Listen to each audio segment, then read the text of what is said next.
Hello and welcome to episode 3, Stories Upon Stories. Thank you so much for being here. Here with my Aunt Ellen. Say hi, everybody. Hey, everybody. We have a format here. We're going to read stories and then talk about the people in those stories and where we were and when we wrote them. And also we have a theme about the stories themselves. This one is about dying, and it's serious and it's sad, but it's also about life. My cousin Sophia was born after my cousin Rebecca died, and Ellen's going to talk about that. Here we are 20 years later. Ellen used to say, we're keeping it real. Back in the 90s, a lot of people said that. And yeah, that's what we believe in. And especially in our family, when we talk to each other, we always are direct and we're not shy. We look each other in the eye and we like to talk about everything. So here we go. We're going to start off. Ellen, why don't you go ahead and introduce yourself to the podcast? Hey, I'm Aunt Ellen. I'm the last of 8 kids. Jake's the first of 21 grandkids. And we have a lot of material in this family, a lot of story material. I'm happy to be here to share one of the most heartbreaking of the stories. Tell us what it was like growing up back then, and tell us a little bit about who you are and who we are and where we come from. Virginia Beach in the 60s and 70s, sandy floors and slamming screen doors. No air conditioning, rotary fans, wide open door policy. You came home at dinner to get a meal, but you were outside, unsupervised, in fresh air, pretty much 9-10 months out of the year. Lots of drama, lots of love. Lots of serious, straight-up talk. Siblings are a blessing. Kids are a blessing. Funny times and great memories of growing up in the beach. One more thing about my childhood in that house that really informs a lot of our family dynamics is it was 2 and 3 kids to a bedroom. You never had your own room. You were never isolated in a room with a phone scrolling or... In the 80s, when I was growing up, in the 90s, that's when I have all my great memories on Ellen. She was a piece of work. She had a red Jeep. Wrangler, and it was convertible. Soft top. And Ellen, like her mom, my grandmother Bigma, was always so full of life and energy. And yeah, driving around in that Jeep was so much fun. And yeah, everything with Ellen was fun. That was hot. I was hot back then. Super hot. Hot commodity. Still hot. You're looking good. What's about Girls on the Run and what you do now? So much fun. Now, my life's work, after you hear this story, you'll know. What I do is teach girls in their formative years to be joyful, healthy, and confident. And we do it through this after-school program called Girls on the Run. And it's really become my life's work, a ministry, really. I wasn't looking for it, but I am devoted to helping girls become the best they can be. It's nationwide, right? Yes, it is. Nationwide. Tell us a little bit about your chapter and how hats you had. Well, I just work for the Hampton Roads area, so we were in 15 school systems here, and we serve about 2,000 girls a year after school in small groups, teaching them very concrete skills about how to be resilient when life is hard, when life throws things at you. And we're going to talk about resilience today, how to turn negatives into positives and keep moving forward. It's all about movement, physical movement, but also symbolic, keep moving forward. When I was 32, I had my first child, Rebecca Anne Burlingame. You're going to hear in a little while how we lost her, too young, at 5 years old. But she was a very modest, cautious, delicate, kind of quiet child, very obedient, firstborn. Later in life, and you'll hear about that later, Sophia came. Sophia's now 21. She was not modest or cautious. She was a bold, risk-taking child, which brought me a whole lot of joy and fun. In 2002, at Thanksgiving is when this story takes place because, well, what happened was there was a car crash, and it was on Thanksgiving weekend, on the Friday after Thanksgiving, and I was in Morocco, and Ellen was in the car with Rebecca and her friend, Julia, right? Mm-hmm. So we're going to pick up and read this story. You ready, Ellen? I'm ready. All right. And I just want to say thank you to Ellen and thank you to Rob, who's not here. Rob's a big part of this story, of course, and thank you for sharing this with us in advance. And thank you for sharing it with us when I wrote it the first time, too. When in another country, each time you call home or check email, the first thing you want to know is that everyone you love is okay. When I called home from Spain on Thanksgiving Day, The boisterous background noise I heard when my mom answered the phone told me all was normal. My mom is the oldest of 8. Ellen is her baby sister, and Rebecca was the youngest of 18 cousins. With in-laws and extended family, the head count at our Thanksgiving dinner pushes 50. Let's take a little break right there and tell us about Thanksgiving dinner at our family back in the day. It's the way it still is. A lot of dishes, a lot of food, a lot of drama, some politics, people, a lot of love. Lurking below in this cavern, in this warm room, is a little boy. Step forward, 2 steps. Reed. What's the name of it? Reed Burlingame. Thank you. A lot of cacophony for real, a lot of generational wisdom. I told my mother I missed being there to play touch football, eat cheese grits, and share family gossip with the out-of-towners. Then I filled her in on my itinerary. Over the last 2 days, I had traveled from Portugal to Spain by bus, train, and thumb. Tomorrow, I would continue on to Morocco. She passed around the telephone so my aunts and uncles and cousins could say hi.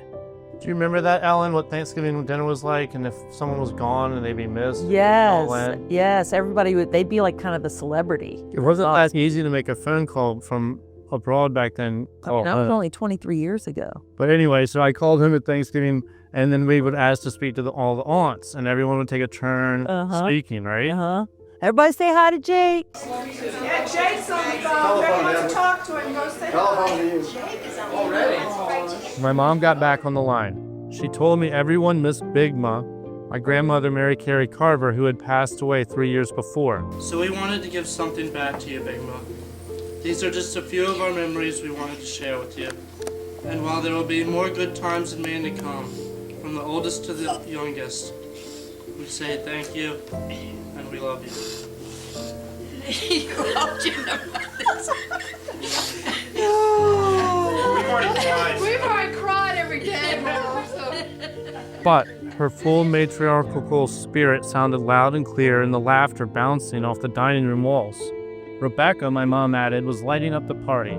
5 years old, she was now a big girl with shy eyes, a quick smile, and her grandmother's lust for life. Rebecca's going to the zoo. Where are you going?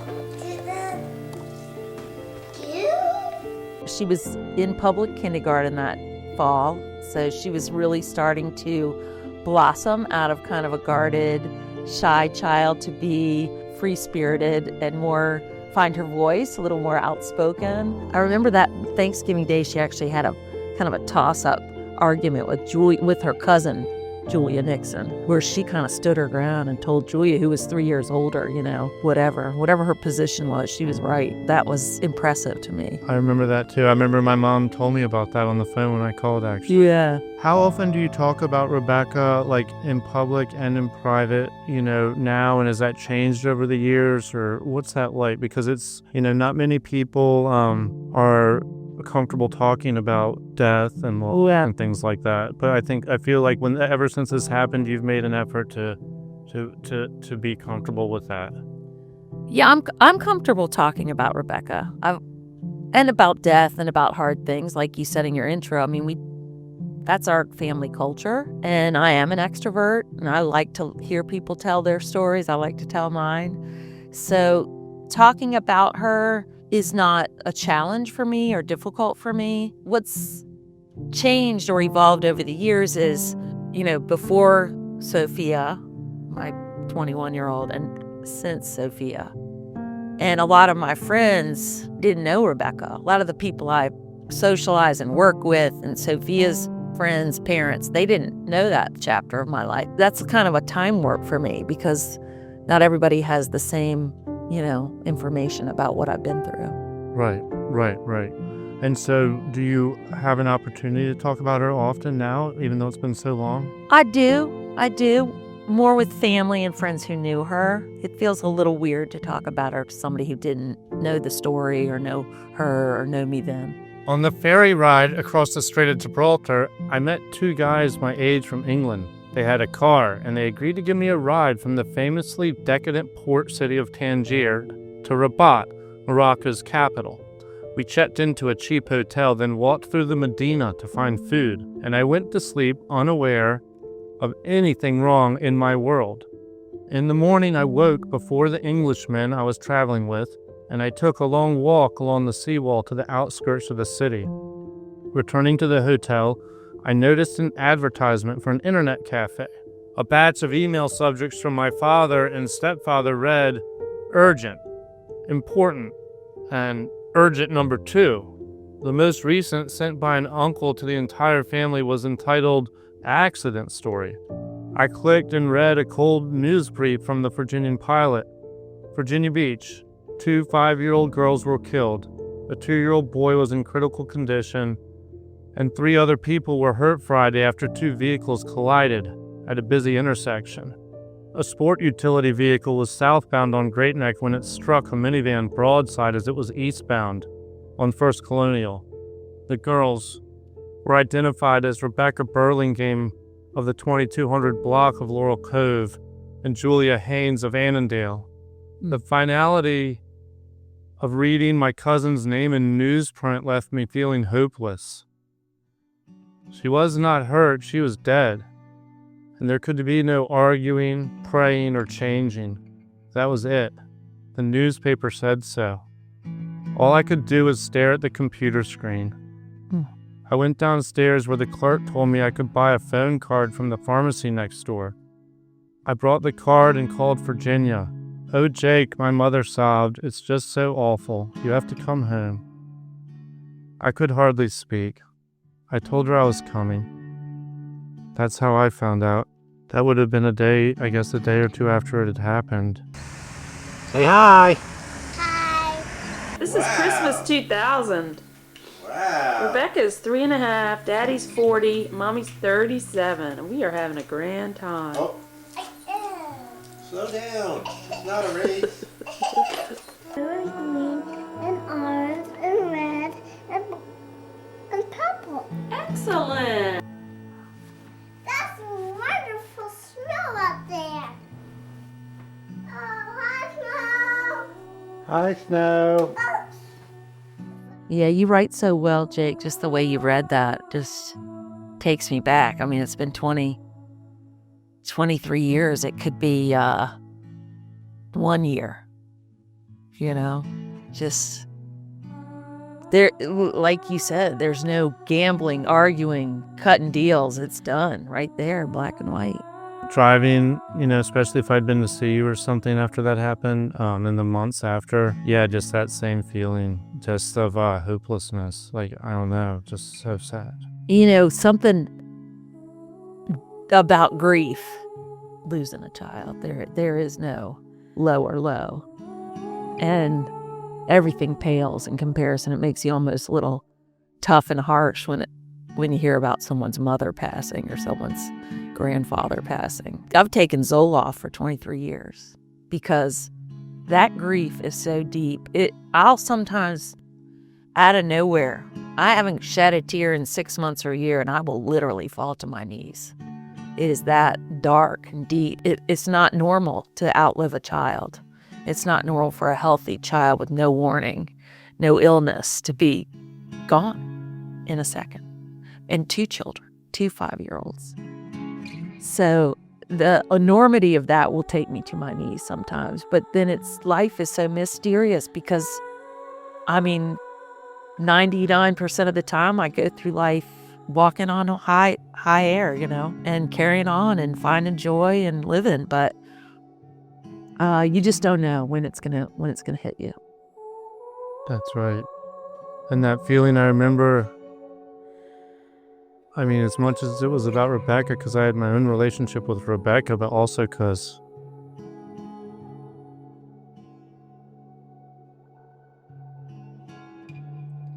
it's just about you and our whole family and everything, or something. Our whole family was devastated, but Yeah. it's hard to explain. "Oh, Jake," my mother sobbed, "it's just so awful. You have to come home." I could hardly speak. I told her I was coming. On the plane ride, I tried not to think about the abyss facing Ellen and Rob. Instead, I remembered Rebecca. I thought of our last day together at my mom's house at the north end of the beach. I had asked Rebecca if she wanted to walk down the street to see the ocean. It was a warm fall day, glorious with the best weather of the year. She thought she was too big to be carried. She did not want to ride on my shoulders, but she did let me hold her hand. We carefully crossed Atlantic Avenue and walked past the beach cottages and ocean breeze blowing across our faces. At the beginning of the footpath, Rebecca picked up a stick. "You like playing with that stick, Rebecca?" "Yes," she said, looking up at me with a mysterious smile, her blonde hair cradling her green eyes. "I like it." She didn't give a reason. She didn't have to. She was 5 years old. She could play with whatever caught her fancy. We walked over the dunes. The Atlantic stretched broad and blue before us. Rebecca was no stranger to the beach. Her mom and dad often brought her here. These days they came to my mom's house on 74th Street, but when she was smaller, she had taken her first trips to the beach, just as all her older cousins had done before her, on 54th Street, where Bigma lived. Rebecca put her stick down at the foot of the dunes and we walked to the water's edge. We played tag, her giggly laughter carrying up and down the empty beach. I sat down and she buried my bare feet in the cold sand. "Yes," she said, she liked to swim. "But not today, you silly goose." Before we started pack, Rebecca remembered to pick up her stick. She dragged it along the path over the dunes and down the street back to my mother's house where I made her leave it outside. We walked indoors and my mom asked her, perhaps the last time anyone would ask her the simple question, if she liked the beach. Rebecca nodded shyly. It's funny because as I was reading that, I just wanted to ask you that whole time if she did like the beach. Yeah, she loved the beach. We spent a lot of time on the beach. She loved the water. She loved to swim. She loved the sand castles. She loved to be outside, critters, sand critters, butterflies, plants. She gets a lot of that from her daddy. Sitting on the airplane, headed home to my broken-hearted family, I knew that for the rest of my life, whenever I walked that path over the dunes, I would remember Rebecca. By the time my mom and brother picked me up at the Norfolk airport, I needed to see my Aunt Ellen, the baby sister with the ever-present smile, fun-loving heart, and tremendous mane of curly blonde locks. Some of my earliest memories include sitting on Ellen's bed in Bigma's old house on 54th Street playing Risk and making endless decorative chains from chewing gum wrappers. In later years, still well before my 16th birthday, Ellen let me drive her red Jeep. It doesn't get any cooler than that. See, we were still talking about that earlier. I guess we remember the same things. The minivan from the airport parked at my Aunt Polly's house. I got out, walked across the front yard, and let myself in through the side door. And there Ellen was, saying goodbye to one of the countless friends who had come with sympathy. I saw right away how brave she was, standing there in the doorway, forcing a smile for someone she didn't want to be talking to. She drew on a deep reservoir of courage. During the difficult months ahead, when asked, Ellen would say her refusal to become bitter was inspired by both Rebecca's spirit and the lessons of her mother. My mom, on the day she was dying, said, "What do I have to complain about?" But she was just a reservoir of resilience. In my mind's eye, there was nothing that she had not experienced or lived through. But I was not so brave nor polite. Stepping in front of her friend, I cut short their goodbye. I held Ellen for a long time, her curly hair matted against my face. We stood in each other's arms, swaying slightly back and forth to the rhythm of our sobbing, and all I could do was whisper her name over and over and squeeze her a little bit tighter. After letting go, I went to find Rob. Rob is more to me than an uncle by marriage. We share common interests, especially a love of sports, and I think of him as more of a buddy than a relative. I found him walking through the dining room on his way to check on Ellen. We also hugged, and I will never forget the look of devastation on his face. The look of a father who has suddenly lost his daughter. This is May 21st, 2002. Tomorrow is Rebecca's 5th birthday. Rob's practicing the elevator trick with Rue. Daddy, how did I ever snag a specimen like you? Suck it in, Rob. Oh, socks! Socks. It doesn't get any more exciting than that, does it? Socks. Your socks. Perhaps the bureaucratic chore of arranging a big funeral keeps every bereaved family busy during the first days. I remember meeting with the music director. I knew what music I wanted. I remember asking Tom, your cousin, to play This Little Light of Mine on the guitar. I remember assigning you and all the cousins either a reading or a piece of music.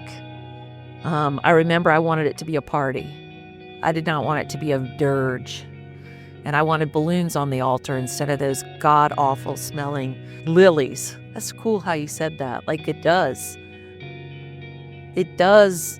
The distraction of planning a proper celebration does, in a weird way, give you something to focus on in the depths of what otherwise would be horrible despair in those unspeakable early days. Right. It moves on like life. But nonetheless, Yeah. I do remember there was like a crash afterwards. When all the funeral's over, all the hubbub died down, and then you were Wow. alone. And you know what? To this day, Jake, when I'm going to send a card to someone, like a sympathy card, I wait and I send it 3 months, 6 months, a year, because that's when you need it, right?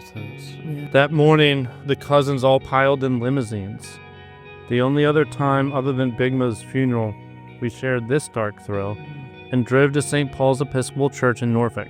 Sitting behind the childless parents in the front row of the church, I kept thinking over and over, this is the saddest thing I have ever known. Then, spontaneously, Ellen invited a gaggle of Rebecca's playmates to come sit with her. The sad children squeezed between her and Rob and sat on their laps. I remember wanting other children to come and wanting parents to bring their kids. And to this day, the parents who showed up, who weren't afraid to bring their kids to that, they have a special badge in my mind, because people don't know what to do with grief and tragedy, and they wanted to protect their own kids from this sad story. But I wanted to celebrate her, and I wanted them to be exposed to life and death and grief and joy and triumph the way my mom did. And so those who answered the call to this day are in a special place in my friend circle. Some of them smiled, and I think I remember so did Rob and Ellen. Ellen and Rob had picked out a passage for me to read at the gravesite. The folded piece of paper remains in my overcoat pocket, and I remember the cold wind blowing across the rows of headstones as I tried to hold my voice steady.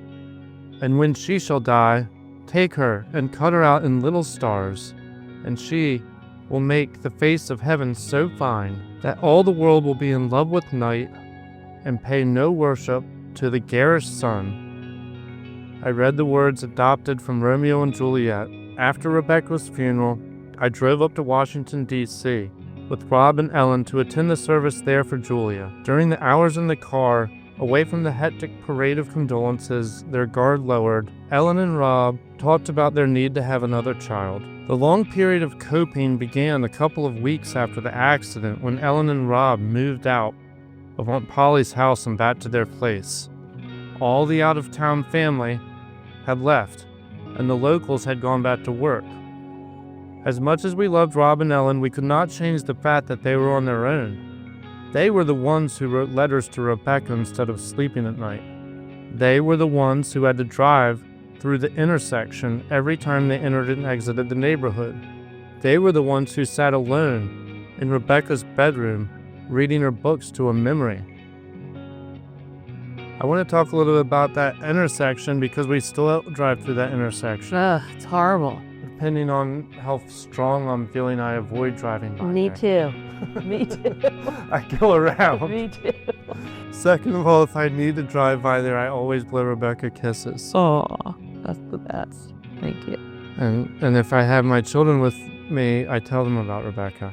When you visited their house that winter, you always noticed the small pair of shoes they did not put away. Leaving, you stopped to look at the photographs.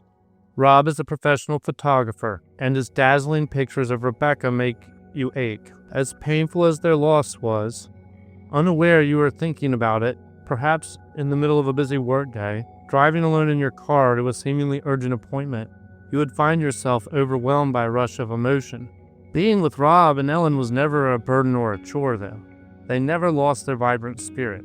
Whether it was shooting hoops with Rob, hitting tennis balls with Ellen, or watching a movie with both of them, they always made good company. Of course, they acted human. Ellen remained nervous in the car, and Rob's temper shortened. Even so, although they could have behaved as badly as they wanted, their composure rarely faltered. Certain things Ellen said to me in those months have stuck with me. Once Rob mentioned how before the accident he and Ellen would watch tragic news on TV and ask themselves, what if something happened to Rebecca? He paused before saying, and now it has. Another time I was sitting in the kitchen with Ellen, she told me softly, almost as if she was ashamed of her pride, how Rebecca was a favorite among her teachers. Perhaps the most haunting question facing Ellen and Rob was expressed at the end of a letter she posted to our family email after spending their first night back in Laurel Cove. So this is probably a few weeks in, right before Christmas. We slept at home last night, soundly, but awake at 4:30 a.m. It's nice to be home. Winship Guy and Jake helped us get a tree up and trim last night, and we didn't even cry. Rebecca used to want to stop and play dramatic games of make-believe with each animal or angel ornament as it was being unwrapped from the storage tissue, which meant that decorating the tree was a week-long adventure. Unwrapping ornaments was like Christmas Day itself, hundreds of little presents for little hands to embrace. The broken reindeer became a medical project for Daddy to mend. The bent angel wing is okay, Mom, because she has 3 others. Some of the rattiest little decorations were Rebecca's favorites. It's so lovely that she was too young or too good to have been a greedy, entitled, feeling child yet. Were we blessed to have so fiercely loved that precious, genuine, lovely child, only to have her torn from us? Or would we have been better off to have never known such goodness? We gotta go to Christmas. We are at Christmas. This is Christmas Day, Rebecca. This is us. This is us. No, that's us, Santa Claus. Santa? You wanted to see Santa? Yeah. What do you think about that question now? I think no doubt that the answer is we were blessed to have known her. What do you think about when you wrote it? You think you still had no doubt? I was probably so broken then that I wondered. I really did wonder. Like, if I had been oblivious to motherhood, I would never have known that dark place. But now, with distance and wisdom, of course. Of course, so many 5 years of beautiful stories.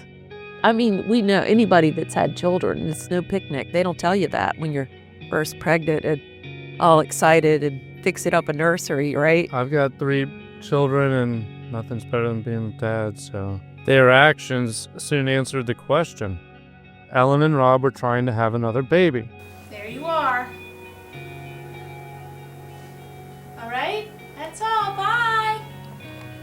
Say hi to Daddy. Hi, I'm your dad. My name's Rob, but you could call me Rob. There's Dad with his Look, belly. I got one too. He got that so he would be like Mom. Sympathy, baby. The roller coaster effort began without the help of modern medicine, but during spring, Ellen, who already had a history of complications, became pregnant through in vitro fertilization. They were very excited. Their hope was now tangible, and they showed off the ultrasound pictures. As the days grew warmer, after an unusually long and cold winter, visitors to their house were treated to fuzzy black and white images of fertilized eggs sitting on their coffee table. Rob and Ellen came to regret their public announcement. She miscarried. It seemed science was not going to help the Burlingames, and a sense of dismay settled over our family. Rob and Ellen stopped talking about having another baby. Meanwhile, life continued. The difference was, of course, that now Rebecca's absence permeated everything Rob and Ellen did. Because there, but by the grace of God, go all of us. There was a time after that loss of that in vitro baby that I was pretty insane. And I literally fantasized about stealing a baby from a nursery. No way. Yeah. I wanted a baby so bad. I mean, I didn't Raising Arizona style? have a plan, but I thought if I had had an opportunity, I might stoop that low. That's how desperate I was. Right. Well, as your attorney, I advise you. I never did it. But I did think about foster children, adoption. I was going everywhere to try to think about how I could get my hands on a baby. Ellen attended the annual LifeNet Luncheon, which is held in honor of organ and tissue donors. Organ donation is an anonymous process, but because of the news coverage surrounding Rebecca's death, an inadvertent revelation occurred at the luncheon. One of the speakers told a story about how grateful he was for his new cornea. While he had been on a waiting list, his surgery was rescheduled 3 times because his doctor said he was unsatisfied with the quality of available corneas. When his family and friends asked him if he was frustrated by the delays, he told them no, because in order for me to get a new cornea, somebody has to die. On Thanksgiving weekend 2002, he got a call from his doctor who said, "I have the most beautiful cornea I have ever seen." At the time, he suspected his new eye came from Rebecca. He lived with his own 3 daughters near her neighborhood and knew about the accident, but he was not sure. At the luncheon, he had seen her name on the list of donors, and now, unaware Ellen was in the audience, he said, "I'm almost certain that little girl is who gave me the cornea." From her table, Ellen could see her baby in the eye of a stranger. The luncheon inspired Ellen to find out more about what happened to the rest of Rebecca's donated organs. Let me stop there and ask you about that. That's incredible. I don't know how I had the wherewithal the night that we lost her to tell the surgeon, but I did, and I do remember saying it when he came into the private waiting area to say, we're going to try to do some emergency surgery to save her, to stop the internal bleeding. I said, if you can't save her, she's an organ donor. I did work with high school kids at that time, and I know there was a big campaign, kids and learning about alcohol and driving and the dangers of driving, that there was a big push from the DMV to get teenagers to sign up as organ donors.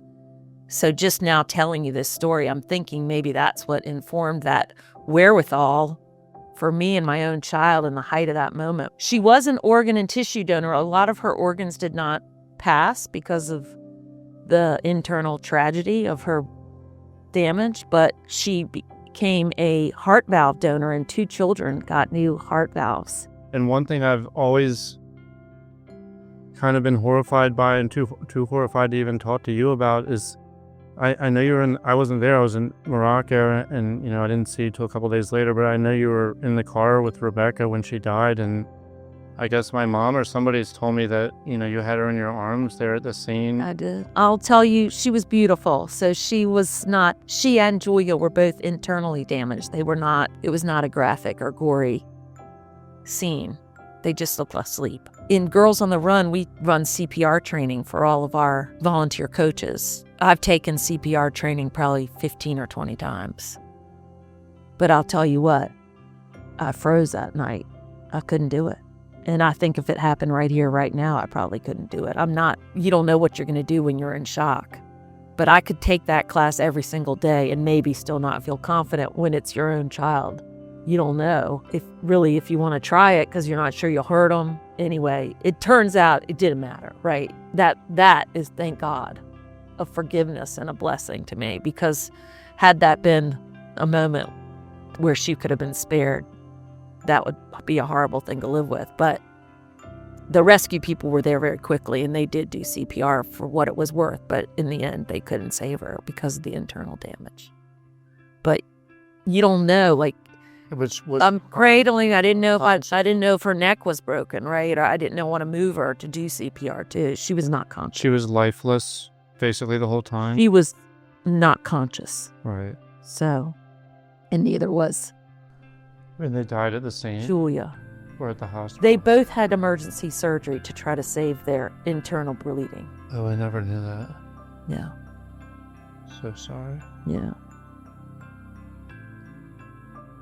But isn't that crazy that I thought to tell the surgeon that. Well, and it's unbelievable that you had lunch with the eye donor. I know. That had her eyes. I know. Dear friend, Ellen wrote, Rebecca had big, curious, kind eyes.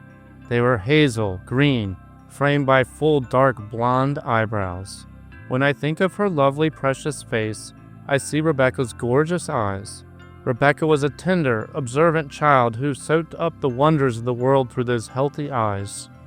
I feel certain that she is proud of our decision to share her perfect cornea with you. With love, Rebecca's mommy, Ellen. Oh, I should have let you read that. I don't remember that. I don't remember writing that. One of Rebecca's favorite things to see was a butterfly. And after she was gone, everyone in our family looked at butterflies differently. The February after the accident, my Aunt Polly and her husband Bill went with Ellen and Rob on vacation to Sedona, Arizona, where they hoped long walks in the mountain air would be refreshing. On their last day, they hiked high to the top of a mesa that is known as a place of spiritual healing. It was the off-season. Nobody was around, and because it was wintertime, they were surprised to see a little white butterfly fluttering around them. Rob tried to snap a picture, but the butterfly would not sit still. The four of them split up and wandered off in different directions. Polly, however, felt drawn to the butterfly. She followed it, trying to get closer, until it settled on top of a shrub. In the undergrowth beneath the butterfly, Polly spotted a stuffed animal, a small white bear with angel wings. Sure the butterfly had led her to the angel bear, Polly called out to the others. Nobody knew what to make of the pure white bear with sparkly red wings. It was hidden deep in the brush, in a place that seemed too high in the mountains for a child to have lost it. To them, a butterfly leading to a stuffed angel was more than a coincidence. It felt like Rebecca was present, telling them to keep smiling and keep living. I mean, think about that. I don't care what you believe, what your faith is. Think about that. Even if it's just a weird coincidence. Right? High in the mountains, in a February, a butterfly, and then this angel bear that was left there on the bush. I mean, crazy. Their secret broke slowly. Aunt Polly, a doctor in obstetrics and gynecology, was the first to know. She told my mother, and my mother told me. Ellen was pregnant again, this time without medical assistance. None of us had expected this, except perhaps Ellen and Rob.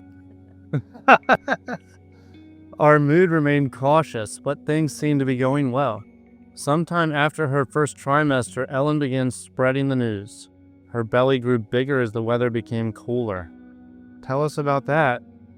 What a blessing. What a blessing. How long had it been now since the accident? Not long, Jake. I mean, this story, this interview is dragging it out, but it only been a year. No, it was a very long year. Yeah. Of torture.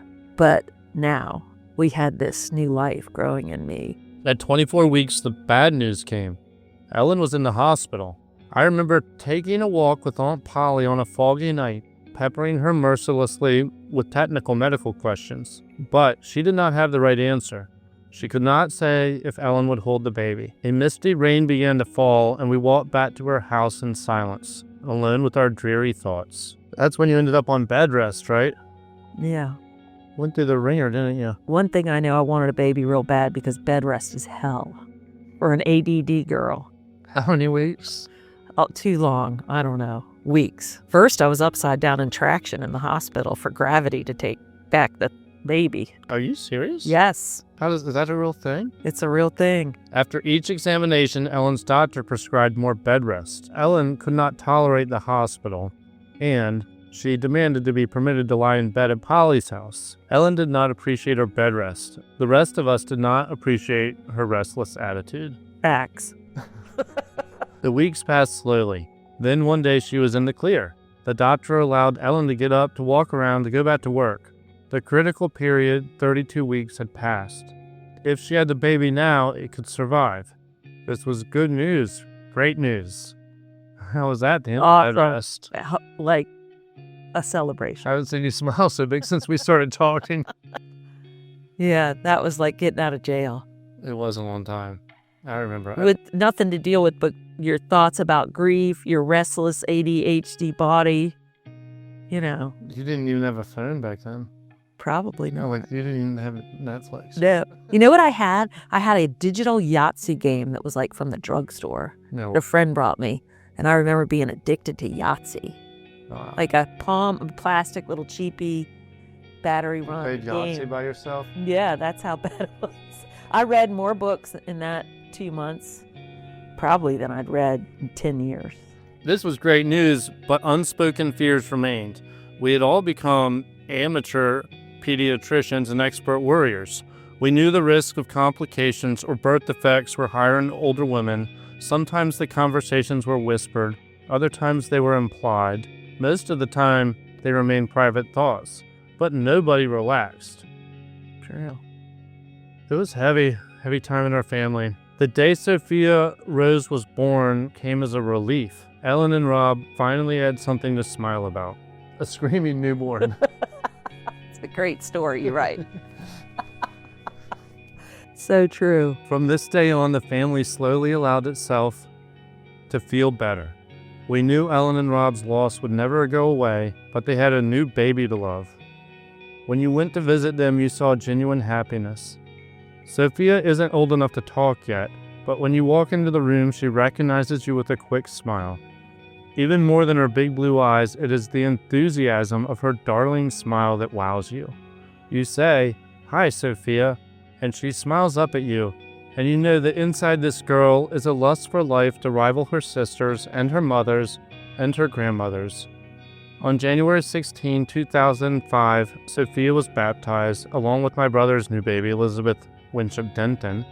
Most of the family was in town, once again sitting in reserved pews in the front of St. Paul's Episcopal Church. Remember that? Full circle, Jake. What a great story you write. Oh, thank you. The scene was much different this time. Looking at the almost one-year-old babies, we could not have been happier. Their little baby expressions stole the show, and after the service, our big family went to my mother's house for a boisterous celebration. Between the baptism, ODU basketball games, and ordinary visits, I often see Rob and Ellen smile. Nowadays, these smiles seem to come more naturally, with grace, instead of forced determination. I never see them even think about them without remembering Rebecca, and there are still somber moments at their house. Like when you leave the TV room to go to the refrigerator and you find yourself gazing at Rebecca's photograph, thinking about how much fun she would be now at 7 years old. Wait, or at 28 years old now. Yeah, 28. 7 when you wrote that. But with Sophia in the house, life appears to come more easily. Still, I wonder if appearances deceive. I wonder if, as the rest of our family moves on, we take for granted that Rob and Ellen are feeling better. As much as they love Sophia, even a beautiful baby cannot resolve their grief. They still write letters to Rebecca. My special Becky Boo, Cousin Katie sent you a Valentine. It made Mommy cry because all I could think of was how much fun we would have getting ready for another sparkly heart party. I'll never forget your big, grateful, eager 4-year-old eyes as you showed Aunt Susie the Target outfit we had bought you to wear at your last sparkly heart party. Remember how we put it in a gift bag on the dining room table and said we would wait for you to open it until Valentine's Day? Inside was a pair of pink bell-bottom pants with flowers sewn along the ankles, what became your all-time favorite pink shirt with a pink sequins heart on the front. And finally, inside the bag, there were the clunky, sparkly pink heart Scooby-Doo sneakers with Velcro tabs. Oh, you loved the whole outfit all spring. You wore it to your 5th birthday trampoline party, and you wore it on the first day of kindergarten the next year. Boo, I wish we could go shopping together at Target. My favorite place there was the shoe department. You had more shoes than anyone, I think. I tried to steer you away from the Barbie ones and the frilly ones, but I loved their sandals and their leather strap shoes on you. Now I never go down the shoe aisle at Target. I really hardly go to Target at all anymore. It's no fun without you. There are a lot of things that are no fun without you, like reading your books to baby Sophia. I try my best to pretend I'm happy to read to her, but it's so hard, Boo. I want you here to read with us, especially the little board books that were yours. It's easier for me to read her new books that you didn't have. Sophia is 8 months old now and full of smiles and love. Rebecca, do you see her from heaven? Isn't she cute? Whew. I hope you know each other in some spiritual kind of way that I can't understand. Daddy and I really need you here with us to help us show her all about this big world. We tell her about you a lot, and we show her your pictures. I catch her looking at the 3 I have of you stuck in my bedroom mirror. You are a 3-year-old angel in those pictures, all dressed up in white from head to toe. Daddy took those pictures of you one day while I was at work. Sophia has helped Daddy and me smile and laugh, though. Again, Rebecca, I didn't think we would ever be able to do that after we lost you and Julia. I know that you did not want us to be sad all of the time. Whew, did you help God send us Sophia to cheer us up? I love you so much. Woo, sorry, that was hard to read. Ooh, I haven't seen that in so long. Woo. Wow. You know what I love about what you wrote right before I read that? In your story, like kind of you were implying the family wants you, we hope they're happy again. Like we hope this is it. This is going to be the fixer. And she is in so many ways. It was and is, Sophia. But I remember something that John Capillero said. He came to visit us a lot after she died. John was our priest at St. Paul's Church. And he came to visit one cold January, when the visitors had stopped coming. And he said, Ellen, we all just want to be able to fix it. We're just assholes because it's so hard to see you broken. We just want you to be fixed. And we don't have the tools to fix you. And I love that he was so honest like that. You know what I mean? That he was so candid. Right. And honest. That's why I loved him as a priest. He just let it fly like that. Right. And you named it in your story. Like the whole family wanted this to fix us. And it did in so many ways, for sure. But it wasn't overnight. It was no silver bullet. Right. Right. And I was able to write that honestly in that letter to Rebecca. Like, it's hard. So honest. Still hard. So honest and powerful. And yeah, fix, never the right word, but still we wanted something good for you. Yeah, sure. And we got it, for sure. One thing about raising kids is they are time consuming, and they block out your life, days of your life. They need to be fed, they need to be taken to school, they need to be bathed. Right. And that gives you purpose, even if it sounds like a chore. And when you only have one child like we had with Rebecca and then she's gone, your daily routine is off kilter. Right. Your routine, get up in the morning, fix the kids' breakfast, do the things. And we only had one. Had we had 2 or 3 others in the house, the dramatic change in our daily routine and our lifestyle, on top of the grief. Because Julia's funeral or her celebration of life was up in D.C., right? Yes. And I drove there with you and Rob. There was the 3 of us in the car. Yeah. And you were talking about how you were going to need the sound of, a child's footsteps in your house. Yeah. I remember that. That's what you said. I can't go on without, having child's footsteps in my house. Yeah. Yeah, and I have to say, I want to talk about Sophia a little bit because she is the apple of my eye. She is a risk taker. She tries everything once, at least. Sometimes Rebecca would frustrate me because she was not risk taker at all. She wouldn't go down the slide, a little tight slide, until she was 5. Sophia was up on ladders, climbing on the roof of our garage without me looking at 2 years old. And she always did her homework up on tree branches when she got a little older. She was a much more spirited, free-spirited child and brought me so much joy because that was a lot more like me. Mm-hmm. Like who I was as a kid and who I am. Yeah. And Rebecca was a little shy, right? And cautious, so cautious. Right. A lot like her dad. Right. Careful. Right. And as a parent, parents watching this or hearing this, you kind of want to push your kid down the slide or push them out. I remember when she'd have to sing on stage with her class at a Christmas performance. Rebecca would just start crying and shuddering and be scared, and we had to go rescue her. She couldn't stay on the stage. And Sophia was out in front, just a big old ham.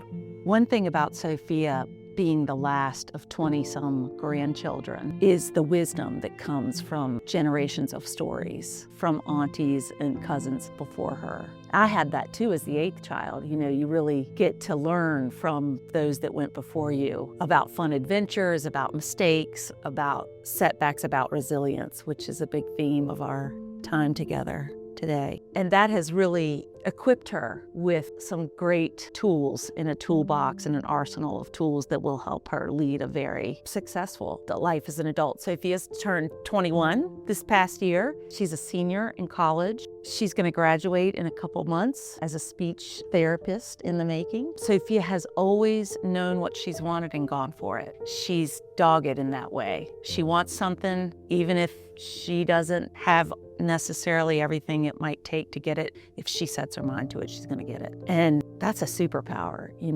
I don't think I had that. I think I quit and gave up if something looked too hard for me. I'm so happy for her because I work with young people in my career, my whole life career, and that's an exceptional quality to have. Doggedness, determination, stubbornness. But the beautiful thing about her is she combines it with a really, really compassionate, huge heart. She feels deeply, she intuits people and human behavior, and that combination of doggedness and compassion is really wonderful. Sophia used to want to feed all the homeless people in Norfolk, and there were a few regulars on our weekly routine, and she would literally make me stop the car and go into a place like a Panera and get a proper meal and take it to those folks. And she was so insistent about it, all like 7, 8 years of her old that she was, that I started going around different intersections to avoid those people I knew we'd see because I'd be too busy to stop. That's the kind of heart she has.